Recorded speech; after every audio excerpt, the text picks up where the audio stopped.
ಎಲ್ಲರಿಗೂ ಕೂಡ ನಮಸ್ಕಾರ. ಮತ್ತೊಮ್ಮೆ ನನ್ನ ಚಾನಲ್ಗೆ ಪ್ರೀತಿಯ ಸ್ವಾಗತ. ಈ ಒಂದು ವಿಡಿಯೋದಲ್ಲಿ ರೇಖಾಭ್ಯಾಸವನ್ನು ಯಾವ ರೀತಿಯಾಗಿ ಮಕ್ಕಳಿಗೆ ಮಾಡಿಸೋದು ಅನ್ನೋದನ್ನು ತಿಳಿಸ್ಕೊಡ್ತಾ ಇದ್ದೀನಿ. ಯಾರೆಲ್ಲ ಆಗ್ತಾನೆ ಸ್ಕೂಲ್ಗೆ ಸೇರ್ಕೊಂಡಿರ್ತಾರೆ, ಇನ್ನು ಅಕ್ಷರಗಳು ಪ್ರಾರಂಭ ಆಗಿಲ್ಲ ಅಂಥವರು ಯಾವ ರೀತಿಯಾಗಿ ಅಭ್ಯಾಸವನ್ನು ಮಾಡಬೇಕು ನೋಡಿ. ಇಲ್ಲಿ ನಾನು ಒಂದು ಸರ್ಕಲ್ ವೃತ್ತವನ್ನು ಹಾಕಿದ್ದೀನಿ.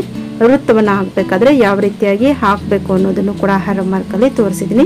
ಸೇಮ್ ಅದೇ ಥರ ಒಂದು 4, 5 ಅಥವಾ ಒಂದು 10 ಟೈಮ್ಸ್ವರೆಗೂ ವೃತ್ತವನ್ನು ಹಾಕೋದು ಮಕ್ಕಳಿಗೆ ಅಭ್ಯಾಸವನ್ನು ಮಾಡಿಸ್ಬೇಕು.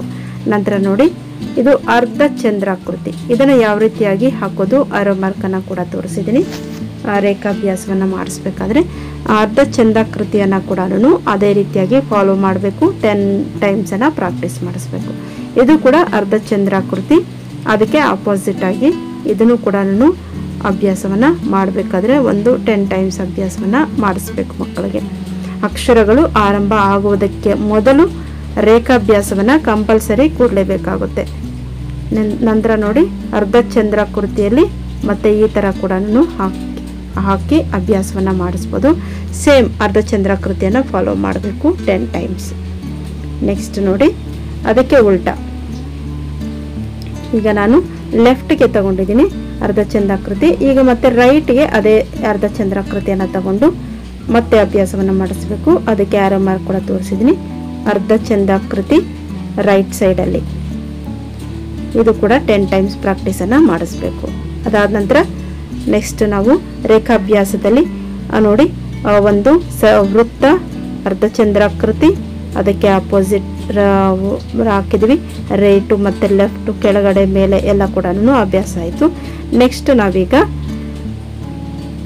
ಲೆಫ್ಟ್ ಸೈಡ್ಗೆ ಅರ್ಧ ಚಂದ್ರಾಕೃತಿಯನ್ನು ಅಭ್ಯಾಸ ಮಾಡ್ತಾ ಇದ್ವಿ. ಇದನ್ನು ಕೂಡ 10 ಟೈಮ್ಸ್ ಅಭ್ಯಾಸವನ್ನು ಮಾಡಿಸ್ಬೇಕು. ಯಾವಾಗೂ ಕೂಡ ರೇಖಾಭ್ಯಾಸ ಮುಗಿದ ಮೇಲೇ ನಾವು ಅಕ್ಷರಗಳನ್ನು ಪ್ರಾರಂಭ ಮಾಡಬೇಕು. ಡೈರೆಕ್ಟಾಗಿ ಅಕ್ಷರಗಳಿಗೆ ಹೋಗಬಾರ್ದು.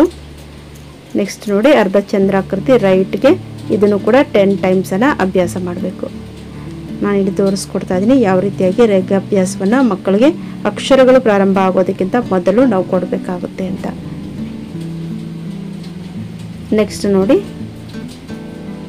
ಇಲ್ಲಿ ನಾವು ಅರ್ಧ ಚಂದ್ರಾಕೃತಿಯನ್ನು 2 ಟೈಮ್ಸ್ ಬರಿತೀವಿ. ಇದು 3 ನಂಬರ್ ಥರ, 3 ನಾವು ಇಂಗ್ಲೀಷಲ್ಲಿ ಬರಿತೀವಲ್ವ ಆ ಥರ ಒಂದು ಅಕ್ಷರ ಬರುತ್ತೆ.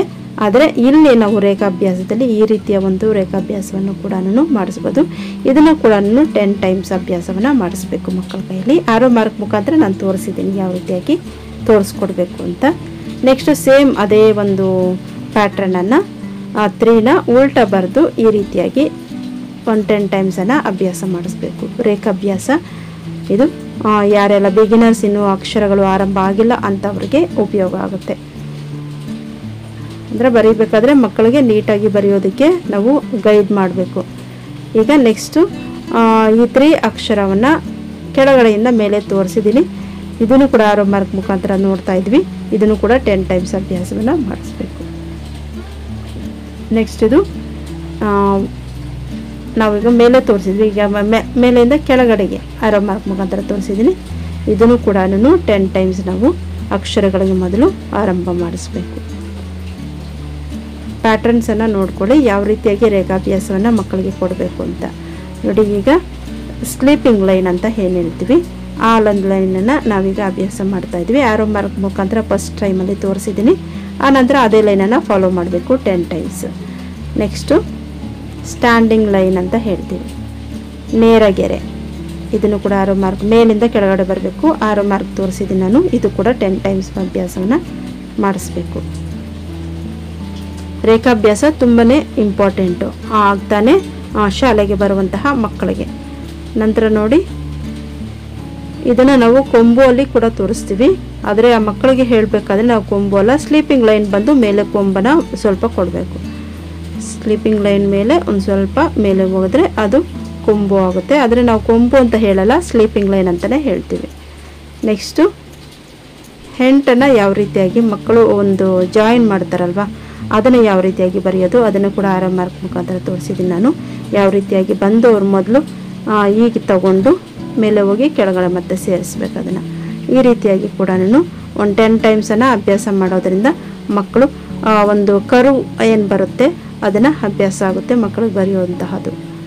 ಸೇಮ್ ಅಕ್ಷರವನ್ನು ಫಾಲೋ ಮಾಡೋಕ್ಕೆ ಹೇಳ್ಬೇಕು, ಒಂದು 10 ಟೈಮ್ಸ್ ಬರೆಯೋಕ್ಕೆ ಹೇಳ್ಬೇಕು. ನಂತರ ನೋಡಿ ಅದಾದಮೇಲೆ ನಾವಿಲ್ಲಿ ಒಂದು ತಾತನ ಕೋಲು ಅಂತ ಏನು ಹೇಳ್ತೀವಿ, ಇದು ಒಂದು ಕ್ವಶನ್ ಮಾರ್ಕ್ ಥರ ಬರುತ್ತೆ. ಈ ಒಂದು ಸಿಂಬಲನ್ನು ಕೂಡ ನಾವು ರೇಖಾಭ್ಯಾಸದಲ್ಲಿ ಕೊಡಬೇಕಾಗುತ್ತೆ. ಯಾಕಂದರೆ ಅಕ್ಷರಗಳು ಈ ರೀತಿಯಾಗಿ ಬರುತ್ತೆ ಮುಂದೆ, ಅದನ್ನು ನಾವು ಈಗಲೇ ಅದನ್ನು ಒಂದು ರೇಖಾಭ್ಯಾಸದ ಮೂಲಕ ಅಭ್ಯಾಸವನ್ನು ಕೊಡುವಂತಹದ್ದು. ನೆಕ್ಸ್ಟ್ ನೋಡಿ ಸೇಮ್ ಅದನ್ನೇ ಉಲ್ಟಾ ಹಾಕ್ಕೊಂಡು ಇದನ್ನು ಕೂಡ 10 ಟೈಮ್ಸನ್ನು ರೇಖಾಭ್ಯಾಸದಲ್ಲಿ ಪ್ರಾಕ್ಟೀಸ್ ಮಾಡಿಸ್ಬೇಕು. ನೆಕ್ಸ್ಟ್ ಯಾವ ರೇಖಾಭ್ಯಾಸವನ್ನು ಮಾಡಿಸ್ಬೇಕಾಗುತ್ತೆ ನೋಡಿ, ಸ ಅಕ್ಷರ ಬರುತ್ತೆ ಅಲ್ವಾ, ಆದರೆ ಇದು ಸ ಅಂತ ನಾವು ಹೇಳಲ್ಲ, ಎಸ್ ಲೆಟರ್ ಥರ ಬರುತ್ತೆ. ಇದನ್ನು ಕೂಡ ಆರೋ ಮಾರ್ಕ್ ಮುಖಾಂತರ ತೋರಿಸಿದ್ದೀನಿ ಯಾವ ರೀತಿಯಾಗಿ ಒಂದು ಕರ್ವ್ ಲೈನ್ ಬರಬೇಕು ಅಂತ. ಸೇಮ್ ಒಂದು ಪ್ಯಾಟ್ರನನ್ನು ಒಂದು 10 ಟೈಮ್ಸು ಪ್ರಾಕ್ಟೀಸ್ ಮಾಡಬೇಕು ಮಕ್ಕಳು. ಸೇಮ್ ಒಂದು ಕರ್ವ್ ಏನಿದೆ ಅದನ್ನು ಮಕ್ಕಳಿಗೆ ಹೇಳ್ಕೊಡ್ಬೇಕು. ನಂತರ ನೋಡಿ ಮೇಲೆ ಆರೋ ಮಾರ್ಕ್ ತೋರಿಸ್ತಾ ಇದ್ದೀನಿ, ಕೆಳಗಡೆ ಲೈನ್ ಟಚ್ ಮಾಡಿ ಸರ್ಕಲ್ ಹಾಕ್ಕೊಂಡು ಮತ್ತೆ ಮೇಲೆ ಹಾಕಬೇಕು. ಈ ರೀತಿ ಪ್ಯಾಟರ್ನ್ ಕೂಡ ಮಕ್ಕಳಿಗೆ ಅಭ್ಯಾಸ ಮಾಡಿಸ್ಬೇಕು ರೇಖಾಭ್ಯಾಸದಲ್ಲಿ. ಸೇಮ್ ಅದನ್ನೇ ಒಂದು 10 ಟೈಮ್ಸ್ ಫಾಲೋ ಮಾಡೋಕ್ಕೆ ಹೇಳಬೇಕು. ರೇಖಾಭ್ಯಾಸದಲ್ಲಿ ಈ ರೀತಿಯ ಒಂದು ಅಭ್ಯಾಸ ಕೊಡೋದ್ರಿಂದ ಮುಂದೆ ಮಕ್ಕಳು ಬರೆಯೋದಕ್ಕೆ ಒಂದು ಸಿದ್ಧತೆಯನ್ನು ಮಾಡ್ತಾ ಇದ್ದೀವಿ, ಬರೆಯೋದಕ್ಕೆ ಸಿದ್ಧತೆಯನ್ನು ಆಗ್ತಾ ಇದೆ ಅಂತ ಅರ್ಥ. ನಂತರ ನೋಡಿ ಇದು ಕ್ರಾಸ್ ಲೈನ್. ಈ ಎಲ್ಲ ಸಿಂಬಲ್ಸು ಕೂಡ ನಮಗೆಲ್ಲ ಸಬ್ಜೆಕ್ಟಲ್ಲೂ ಕೂಡ ಬರುತ್ತೆ. ಆ ಕಾರಣಕ್ಕೆ ಇದು ಎಲ್ಲ ಸಬ್ಜೆಕ್ಟ್ಗೂ ಕೂಡ ಯೂಸ್ ಆಗುತ್ತೆ ಮಕ್ಕಳಿಗೆ. ನಂತರ ನೋಡಿ ಅರ್ಧ ಇಂದ ತಗೊಂಡು ಮೇಲೆ ಲೈನ್ ಟಚ್ ಮಾಡೋದು, ಅರ್ಧ ಇಂದ ನೋಡಿ ನಾನು ಮಾರ್ಕ್ ಕೂಡ ತೋರಿಸಿದ್ದೀನಿ, ಆರೋ ಮಾರ್ಕ್ ಮುಖಾಂತರ ಅರ್ಧ ತಗೊಂಡು ಮೇಲೆ ಲೈನ್ ಟಚ್ ಮಾಡುವಂತಹದ್ದು. ನಂತರ ಸೇಮ್ ಅದನ್ನೇ ಉಲ್ಟಾ ಅರ್ಧ ಇಂದ ಮೇಲೆ ಟಚ್ ಮಾಡಿ ಕೆಳಗಡೆ ಬರುವಂತಹದ್ದು. ಅದಾದ ನಂತರ ರೇಖಾಭ್ಯಾಸದಲ್ಲಿ ಆರೋ ಮಾರ್ಕ್ ತೋರಿಸ್ತಾ ಇದ್ದೀನಿ, ಮೇಲೆಯಿಂದ ಕೆಳಗಡೆ ಮತ್ತೆ ಮೇಲೆಯಿಂದ ಕೆಳಗಡೆ. ಈ ರೇಖಾಭ್ಯಾಸವನ್ನು ಕೂಡ ಒಂದು 10 ಟೈಮ್ಸನ್ನು ಮಕ್ಕಳಿಗೆ ಅಭ್ಯಾಸ ಮಾಡಿಸ್ಬೇಕು. ರೇಖಾಭ್ಯಾಸದಲ್ಲಿ ಇದು ತುಂಬಾ ಇಂಪಾರ್ಟೆಂಟ್ ಆಗುತ್ತೆ ಮಕ್ಕಳಿಗೆ. ನಂತರ ನೋಡಿ ಸೇಮ್ ಮೇಲೆ ಕೆಳಗೆ ಮೇಲೆ ಕೆಳಗೆ ಮೇಲೆ ಕೆಳಗೆ ಬರಬೇಕಾದ್ರೆ ಲೈನನ್ನು ಟಚ್ ಮಾಡೋಕ್ಕೆ ಹೇಳಬೇಕು.